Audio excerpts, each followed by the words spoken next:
जैसे कि आज हमारा लेक्चर नंबर 6 शुरू होने वाला है, जिसका नाम है स्केलर प्रोडक्ट। तो मैंने अपने लेक्चर नंबर 5 तक आपको सारे वेक्टर्स के बारे में डिटेल स्टडी दे दी है।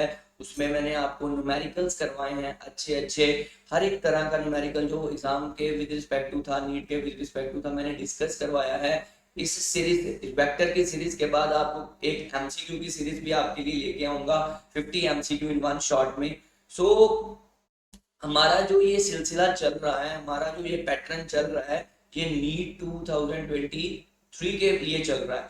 और सभी बच्चे जल्द से जल्द इस चैप्टर्स को डिटेल्ड में पढ़ें। और जो आज अभी इस वीडियो को देख रहे हैं, पहली बार देख रहे हैं, वो पिछली 5 वीडियो जरूर देख लीजिए, ताकि जो आपका वेक्टर्स का जो बेस है वो पक्का बनता चले। तो आज का हमारा जो लेक्चर रहने वाला है वो बड़ा इजी रहने वाला है। बेसिकली क्वेश्चन जो है वो इसके बेस के ऊपर भी आते होते हैं ना, बड़ा बेसिकली बोर्ड लेवल के ऊपर भी आते हैं, as well as the NEET level के ऊपर भी पाए जाते हैं। सो आज का जो मेरा टॉपिक है वो है स्केलर प्रोडक्ट। स्केलर प्रोडक्ट क्या होता है कि दो वेक्टर्स को हम अगर डॉट प्रोडक्ट करें ना, दो वेक्टर्स का अगर हम डॉट प्रोडक्ट करें तो वो एक स्केलर क्वांटिटी देता है। क्या देता है? स्केलर क्वांटिटी देता है। मतलब दो वेक्टर्स का डॉट प्रोडक्ट हमको क्या देता है? स्केलर क्वांटिटी देता है। देखिए बेटा, क्या है कैसे है, यहाँ पे देखिए जरा, स्केलर और डॉट प्रोडक्ट। ठीक है, स्केलर और डॉट प्रोडक्ट का मतलब एक रहता है, द स्केलर और dot product of the two vectors A vector and B vector is defined as the product of the magnitude of a vector and b vector and the cosine angle between them। मतलब हम लोगों ने इसका product निकालना है किसके बीच में? Magnitude of A vector and B vector के बीच में, और उसमें एंगल क्या आएगा? कोसाइन आएगा। क्या आएगा? कोसाइन आएगा। So A vector dot B vector give rise a formula that is known as A B cos theta. और cos थीटा क्या है? The angle between the A vector and B vector, the angle between the A vector and B vector. तो इसकी properties क्या है? What are its properties of scalar product? पहली property क्या है? पहली प्रॉपर्टी है स्केलर प्रोडक्ट एक कम्यूटेटिव है। मतलब अगर मैं दो वेक्टर, मतलब A vector dot B vector का डॉट प्रोडक्ट करूं, वो किसके बराबर में आएगा? B vector dot A vector के बराबर में आएगा। सो ये कम्यूटेटिव प्रॉपर्टी है। हमारे पास स्केलर प्रोडक्ट जो रहता है ना, वो एक डिस्ट्रीब्यूटिव प्रॉपर्टी है ओवर एडिशन। मतलब दो, आप तीन वेक्टर्स लीजिए, दो वेक्टर का सम तीसरे वेक्टर के डॉट प्रोडक्ट के बराबर में कीजिए, और आपके पास दोनों वेक्टर्स का डॉट प्रोडक्ट का सम आ जाएगा।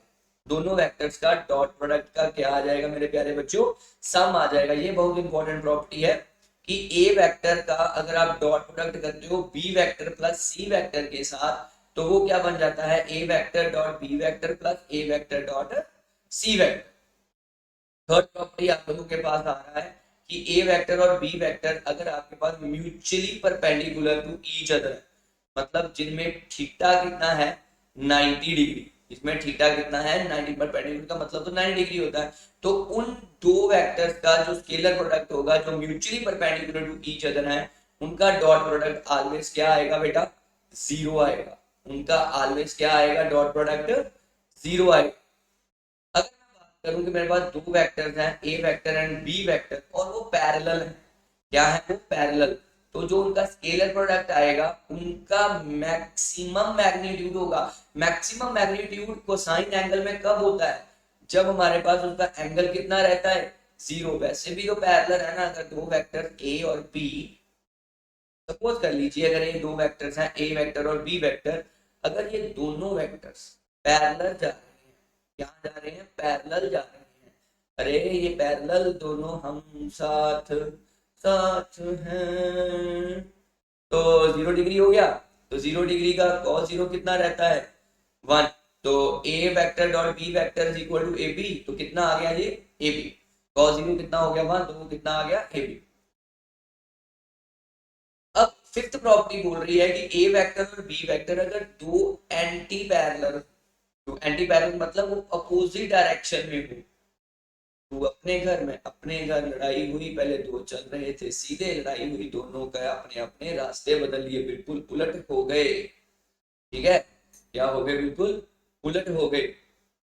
तो इनका जो स्केलर प्रोडक्ट क्या था, इनका स्केलर प्रोडक्ट क्या होगा, फिर नेगेटिव मैग्नीट्यूड का होगा। इनका स्केलर प्रोडक्ट क्या रहेगा बेटा जी, नेगेटिव मैग्नीट्यूड का रहेगा। इनका स्केलर प्रोडक्ट क्या आएगा, नेगेटिव, मतलब A vector dot B vector वो किसके बराबर में आएगा, ए बी कॉस 180। कितना आएगा, ए बी कॉस 180, और कॉस 180 होता है -1, तो इसका मैग्नीट्यूड कितना आ जाएगा, माइनस ए बी। और ये माइनस साइन क्या रिप्रेजेंट कर रहा है, तुम अपने घर में, अपने घर हम दोनों कभी मीट नहीं कर सकते, मिल नहीं सकते, जुदा हो गए, अलग अलग रास्ते। ठीक है, तो नेगेटिव का मतलब रहता है कि दोनों क्या चल गए, अपोजिट डायरेक्शन में मूव कर गए। दोनों कहाँ चले गए बेटा, अपोजिट डायरेक्शन में जो मूव कर गए। तो बड़ा ही इंपॉर्टेंट, ये तीनों बहुत इंपॉर्टेंट है बेसिकली ना, इनके ऊपर क्वेश्चन बहुत ज्यादा बन जाते होते हैं। ठीक है, तो ध्यान से इसको आप पढ़िएगा। अब अब मेरे प्यारे बच्चों हमारे पास आ रहा है कि अगर हम लोग स्केलर प्रोडक्ट का बात करें ऑफ अ वेक्टर जो इटसेल्फ इक्वल हो स्क्वायर ऑफ इट्स मैग्नीट्यूड, अगर हम दो वेक्टर्स लें और सेम मैग्नीट्यूड के, उनका डॉट प्रोडक्ट निकालें। अगर दो हैं, दो भाई चल रहे हैं, दो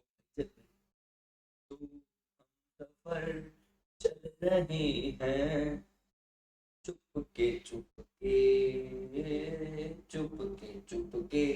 तो दो ए वेक्टर और ए वेक्टर दोनों एक ही डायरेक्शन में चल रहे हैं, तो cos 0 हो गया 1, cos 0 कितना हो गया 1, तो A vector dot A vector कितना हो गया भाई, ए स्क्वायर। तो हमने पहले ही आपको डेफिनेशन में बताया था कि अगर आप किसी भी वेक्टर का मॉड ले लेते हो ना, तो मॉड का स्केयर, जब किसी भी वेक्टर का आप मॉड ले लेते हो तो वो एक बन जाता है स्केलर। और हम लोग कैसे लिख सकते हैं, ए स्क्वायर को कैसे लिख सकते हैं, मॉड ऑफ ए वेक्टर का square, mod of A vector का स्क्वायर। अब बड़ी जबरदस्त चीज आ रही है, अब बड़ी जबरदस्त चीज आ रही है, scalar vector of two similar base vector is unity. अब बेस वेक्टर क्या रहते हैं, एक्स वाई जेड, इनमें जो यूनिट वेक्टर रहते हैं वो होते हैं आई कैप, जे कैप और के कैप। आई कैप, आई कैप, के कैप और जे, आई कैप, जे कैप और के कैप। अब एक्स के लॉन्ग कौन सा है, आई कैप, वाई के लॉन्ग कौन सा है, जे कैप, जेड के लॉन्ग कौन सा है, के कैप। अगर मैं दो वेक्टर सिमिलरली लूं, सिमिलर डायरेक्शन में जा रहे हूं, तो यूनिट वेक्टर है ना, तो अगर सिमिलर जा रहे हैं तो हम सफर चले जा रहे हैं, चुपके चुपके। तो दो अगर वेक्टर सिमिलर डायरेक्शन में जा रहे हैं तो एंगल होगा शून्य। कितना एंगल हो जाएगा, शून्य हो जाएगा। इसका एग्जांपल हम लोग ले सकते हैं कि अगर हमारे पास एक है एक्स वाई और जेड और मैं मोशन कंसीडर कर रहा हूं, मेरे बच्चों मैं मोशन कंसीडर कर रहा हूं एक्स एक्सिस के अलोंग।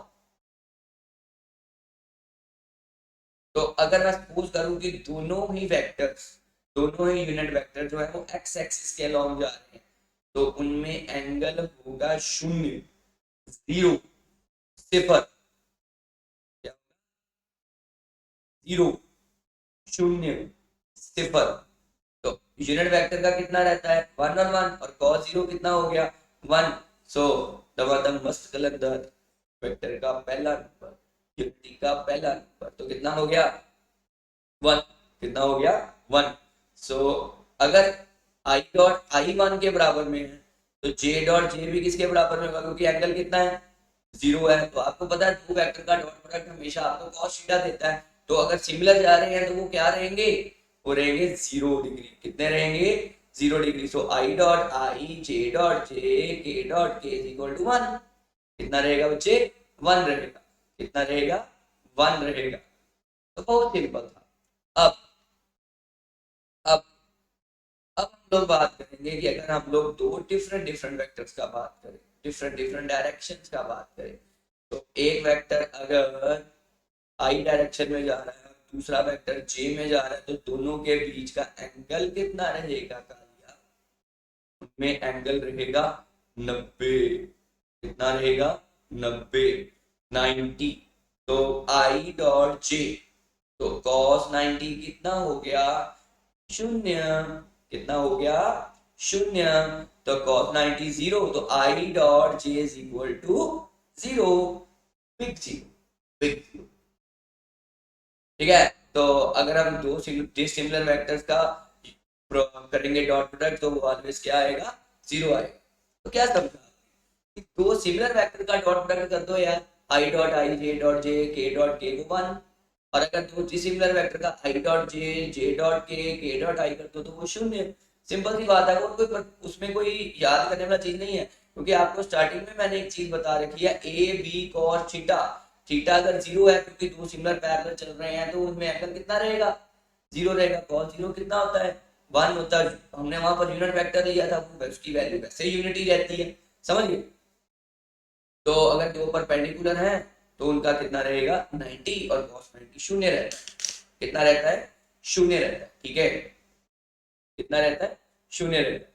तो नेक्स्ट हम लोग करेंगे कि scalar product of two vectors. Scalar product of two vectors is equal to the sum of the product of the corresponding rectangular components. ये मैं आपको अभी समझाऊंगा, डिटेल्ड में करवाऊंगा। ठीक है, और और अगर आप लोग उसमें से कोसाइन एंगल निकालना चाहते हो, अगर आप लोग एंगल निकालना चाहते हो बड़े प्यारे बच्चों, तो वो भी आपको मैं अभी इसी वीडियो में समझाऊंगा कि ये 8th और 9th प्रॉपर्टी में आपको अभी डिटेल में करवाता हूँ, देखिए कैसे। इसलिए मैंने ये जगह को छोड़ रखी है।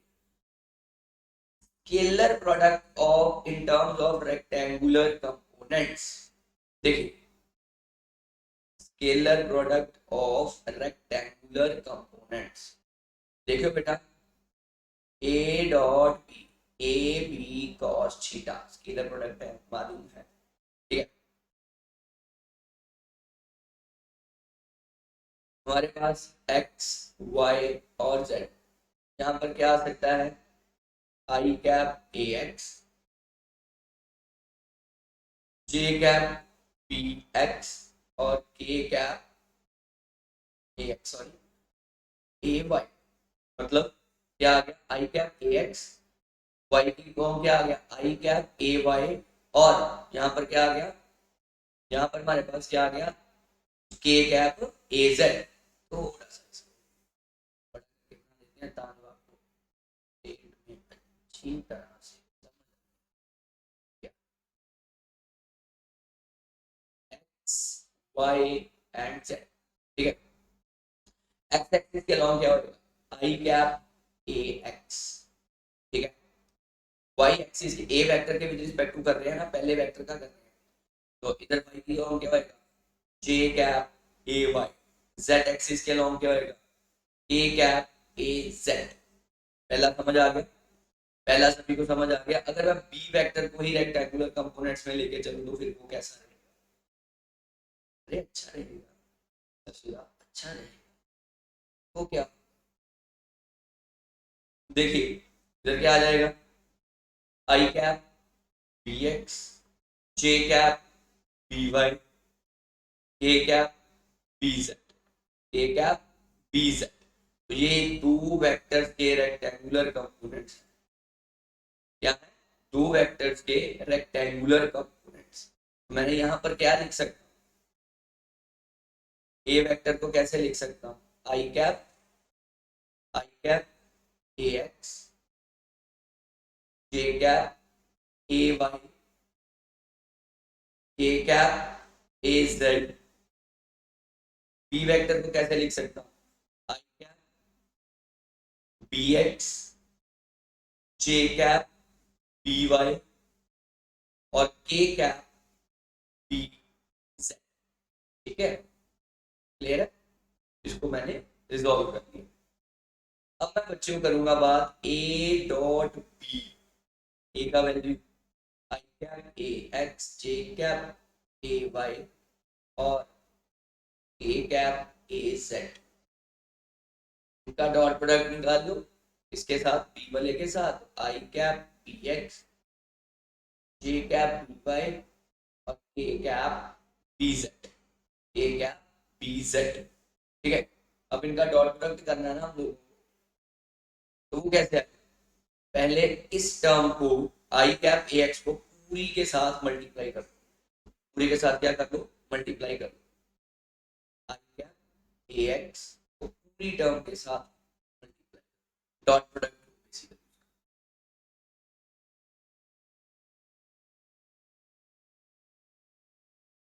फिर plus J cap A Y को पूरी फिगर के साथ डॉट प्रोडक्ट, ठीक है, और फिर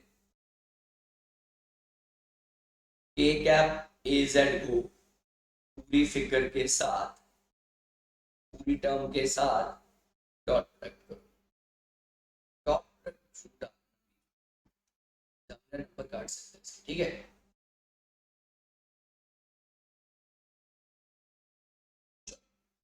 अब हमको, अब बच्चे हम लोगों को पता है कि जब दो सिमिलर वेक्टर का डॉट प्रोडक्ट होता है तो वो होता है 1, और जब दो डिसिमिलर वेक्टर का डॉट प्रोडक्ट होता है तो वो होता है 0। मैं ऊपर लेक्चर में समझा के आया, ठीक है। तो अगर मैं इस टर्म को आई कैप ए एक्स को आई कैप बी एक्स के साथ करूंगा, तो मैं इस टर्म को डॉट प्रोडक्ट करूंगा, मेरे पास A vector dot B vector का क्या आने वाला, आई कैप ए एक्स को अगर मैं इसके साथ डॉट प्रोडक्ट करूंगा तो क्या आ जाएगा, ए एक्स बी एक्स, फिर आई कैप को जे के साथ करूंगा 0, फिर आई कैप को के साथ करूंगा 0, बात, फिर जे कैप को आई के साथ करूंगा 0, जे कैप को जे के साथ करूंगा तो वो आ जाएगा 1, और यहाँ पर आ जाएगा ए वाई बी वाई, और जे कैप को के कैप के साथ करूंगा तो 0, के कैप को आई के करूंगा 0, के कैप को जे से करूंगा 0, के कैप को के से करूंगा, के कैप को के से करूंगा तो वो कितना आ जाएगा, वो कितना आ जाएगा आप लोगों के पास, ए जेड बी जेड, ए जेड बी जेड। और मेरे प्यारे बच्चों, मेरे हिंदुस्तान की महान जनता, ये वाला बहुत इंपॉर्टेंट है यार, बहुत इंपॉर्टेंट है, बहुत ज्यादा इंपॉर्टेंट है, ठीक है। तो बन गया ए एक्स बी एक्स ए वाई बी वाई ए जेड बी जेड, समझ गए। तो ये मेरे पास रेक्टेंगुलर कंपोनेंट्स में स्केलर प्रोडक्ट प्रूव हो गया। अभी मैंने आपको बताया था कि मैं ये दो वाले चीजें हैं जो प्रूव करूंगा, और ये मैंने प्रूव कर भी दी, ये तो अभी प्रूव करके आया हूं ना। अब तो साइन एंगल निकालना हो तो हम लोग कैसे निकालेंगे, अब वो देख लो एक बार, वो हम कैसे निकाल सकते हैं वो एक बार देख लीजिए।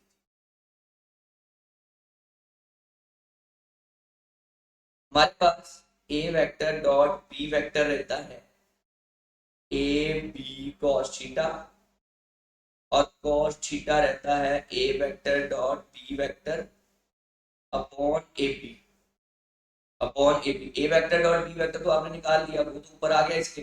अब ए बी कैसे निकलेगा, आपने मॉडुलस ऑफ ए लेना है, तो उसके कंपोनेंट्स क्या क्या थे आपके पास, ए के, ए वेक्टर के क्या थे कंपोनेंट्स, ये वाले, दो वेक्टर का स्क्वायर करोगे वो तो वैसे 0 हो जाना है, तो इधर क्या आ गया, ए स्क्वायर एक्स ए स्क्वायर वाई और ए स्क्वायर जेड। ये कैसे आया, ये आप पिछली वीडियो में देख सकते हैं, मैंने इसका प्रूफ भी करवाया, ठीक है।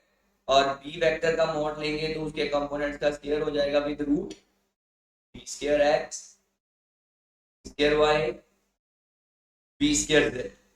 तो ए मॉड का वैल्यू इधर लगा दिया और बी मॉड का वैल्यू इधर लगा दिया, तो ये भी फॉर्मूला हमारा जनरेट हो गया। तो कहने का मतलब ये है कि जो ये 9 प्रॉपर्टीज है ना, इन 9 प्रॉपर्टीज के विद रिस्पेक्ट टू आप सारा कुछ एक्सप्लेन कर सकते हो स्केलर प्रोडक्ट, कोई भी डाउट नहीं रहेगा। अच्छी तरह से डिटेल्ड में समझ आ गया तो मुझे कमेंट बॉक्स में जरूर कमेंट करिएगा, अगर कोई भी डाउट रहेगा तो आप काइंडली मुझे वहां पर भी बताइए, कोई इशू नहीं, ठीक है। हम हमेशा बच्चों के लिए बैठे हैं, और कोई भी बच्चे को प्रॉब्लम आए तो वो हमसे बर्दाश्त नहीं होगी, हम उसका समाधान जरूर करेंगे। मेरे प्यारे बच्चों, आज का लेक्चर नंबर 6 था, वो काफी मतलब इजी था बेसिकली। और नेक्स्ट लेक्चर नंबर 7 में मैं आपको इसके न्यूमेरिकल्स करवाऊंगा। तो आपको किसी भी टॉपिक का अगर वीडियो चाहिए, किसी भी क्वेश्चन का आपको रिकॉर्डेड लेक्चर चाहिए, तो आप मुझे कमेंट बॉक्स में बताइए, मैं आपके लिए वो वीडियो सोल्यूशन जरूर बनाऊंगा। हम लोग हमेशा आपके सहायता के लिए बैठे हैं। नीट 2023 को टारगेट करना है और जरूर जीतना है, किसी से पीछे नहीं रहना है। हाँ, कल मैंने बताया था एक छत को गुमान था छत होने का, छत के ऊपर छत पड़ गई तो वो फर्श बन गया। अपनी उम्मीद मत छोड़ो, उम्मीद से ही दुनिया कायम है, उम्मीद के विद रिस्पेक्ट टू ही सब कुछ चलता है। हौसला रखो और आप लोग एक दिन जरूर अपने नाम के आगे डी आर लगाओगे मेरे प्यारे बच्चों। और जिस दिन डी आर लगाना, सर को एक छोटा सा मैसेज भेज देना कि सर हम आज डॉक्टर बनने हैं। ठीक है, ऑल द बेस्ट। जय हिंद,